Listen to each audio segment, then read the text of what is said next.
Kini kabarnya upaya pencarian korban longsor di Kecamatan Majenang ini masih terus dilakukan di tengah kondisi cuaca yang belum stabil pada Jumat hari ini dan sebanyak 21 warga kabarnya belum ditemukan sejak peristiwa longsor yang terjadi pada Kamis 13 November sekira pukul 8 malam waktu Indonesia Barat. Kabarnya longsor ini dipicu hujan deras yang mengguyur wilayah Majenang dan sekitarnya selama berjam-jam. Tebing ini yang labil, kemudian kabarnya ambrol dan menimpa permukiman warga di tiga lokasi, yaitu di Dusun Cibenyi, Cibaduyut, dan juga Tarakan. Dari tim Badan Penanggulangan Bencana Daerah atau BPBD Cilacap bersama dengan personel pencarian dan pertolongan atau SAR gabungan ini langsung dikerahkan ke lokasi kejadian. Dan hingga Jumat 14 November 2025 pukul 3 pagi, tim telah mengevakuasi 23 warga selamat, kemudian ada 3 orang luka ringan dan 2 orang meninggal dunia. Namun kabarnya saat ini Tribuners 21 orang ini masih dinyatakan hilang. Operasi pencarian ini masih berlangsung dan juga cukup menantang karena kondisi tanah yang kabarnya masih rapuh dan juga berpotensi bergerak.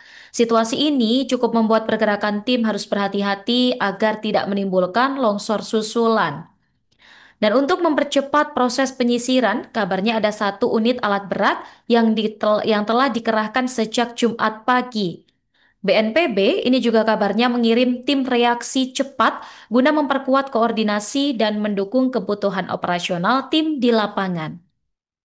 Sementara itu, kerugian material sementara kabarnya mencakup 12 rumah rusak dan juga 16 rumah berstatus terancam akibat struktur tanah yang cukup lemah.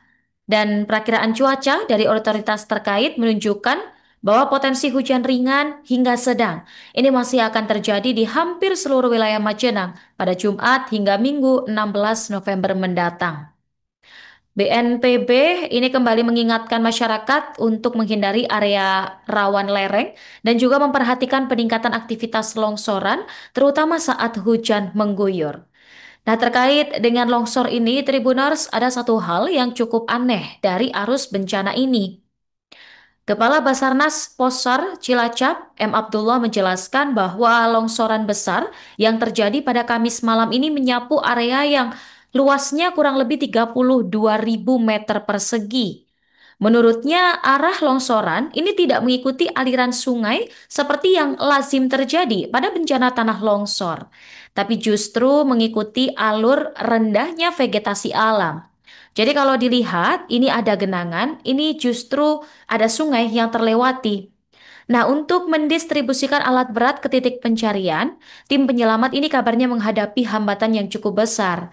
Di sektor A, ini kata Abdullah, akses utama hanya dapat ditempuh dengan melewati sungai. Selain itu, kondisi tanah yang sangat labil ini menambah risiko tinggi bagi tim. Nah, akibat medan sulit, pergerakan dari alat berat pun terpaksa diatur ulang. Basarnas ini kabarnya melakukan operasi pencarian dan juga evakuasi di 2 sektor besar. Sektor A ini berada di sisi kanan area longsor dan sektor B berada di bagian bawah area longsor. Lebih rinci, sektor B ini dibagi menjadi 3 worksite atau titik pencarian, sedangkan sektor A ini dibagi menjadi 2 titik pencarian. Pembagian ini, Tribuners, kabarnya dilakukan untuk mempercepat jangkauan evakuasi, mengingat luasnya area terdampak dan kedalaman material longsor. Abdullah menegaskan selain akses, ketebalan tanah ini menjadi hambatan utama dalam proses pencarian korban karena memungkinkan korban tertimbun dalam lapisan tanah yang sangat dalam.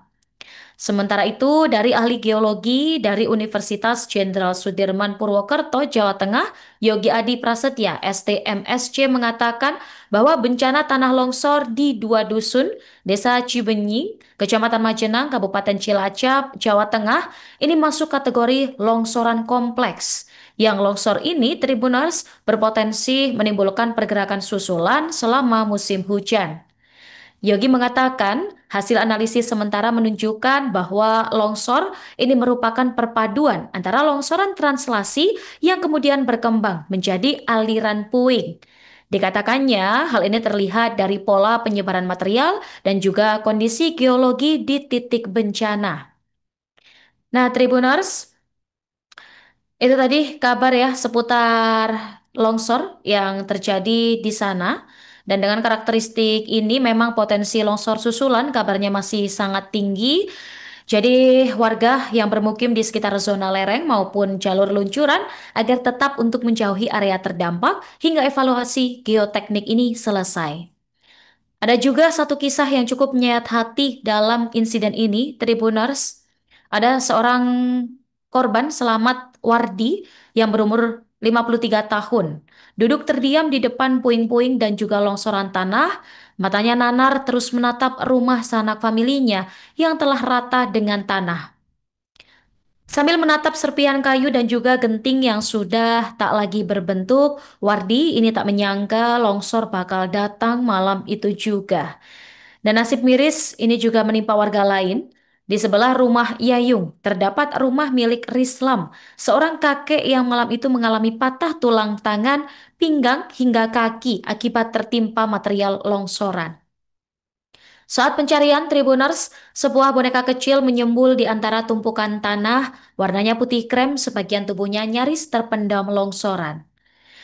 Ujar Wardi, boneka itu milik Maya yang sering dipeluk oleh cucunya Rislam, atau Maya ini merupakan siswi SMP.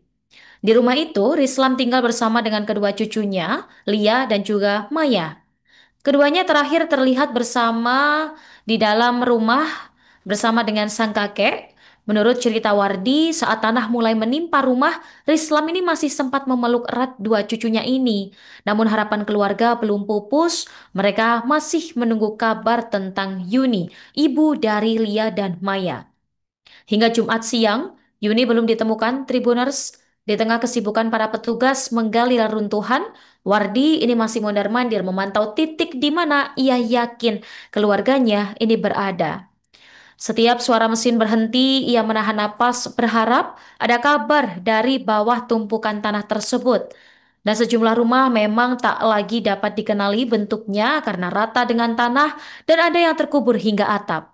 Ada pula rumah-rumah yang hancur berkeping-keping terseret arus tanah. Kemudian pohon-pohon besar roboh nampak melintang. Di beberapa titik ada beberapa pakaian, bantal, dan juga perabotan yang berserakan. Para relawan dan juga tim SAR gabungan ini harus berbijak hati-hati karena tanah masih labil, bahkan aroma tanah basah bercampur kayu patah, serta suara mesin alat berat ini menggema dari kejauhan. Dari jauh ini ada tangis keluarga yang menunggu di pinggir lokasi menjadi latar suara yang tak kuasa didengar. Dan kita doakan Tribuners, semoga proses evakuasi bisa berjalan lancar dan semua korban bisa segera ditemukan, kemudian keluarga yang ditinggalkan diberikan ketabahan. Dan tinggal masing-masing yang akan membawa. Perhatikan safety Pak ya semuanya. Nanti masing-masing dan tim, masing-masing tertua juga saya ikut mengawasi. Ya, tunjuk safety officer masing-masing saat bekerja. Perhatikan APD.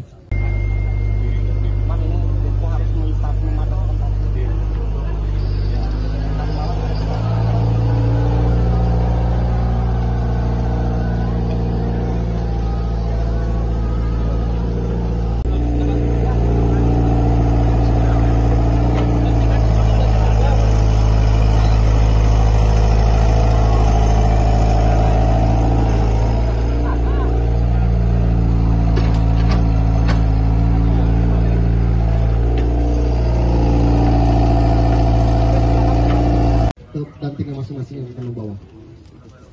Perhatikan safety Pak ya semuanya. Nanti masing-masing dan tim, masing-masing tertua juga saya ikut mengawasi. Ya, tunjuk safety officer masing-masing saat bekerja. Perhatikan APD.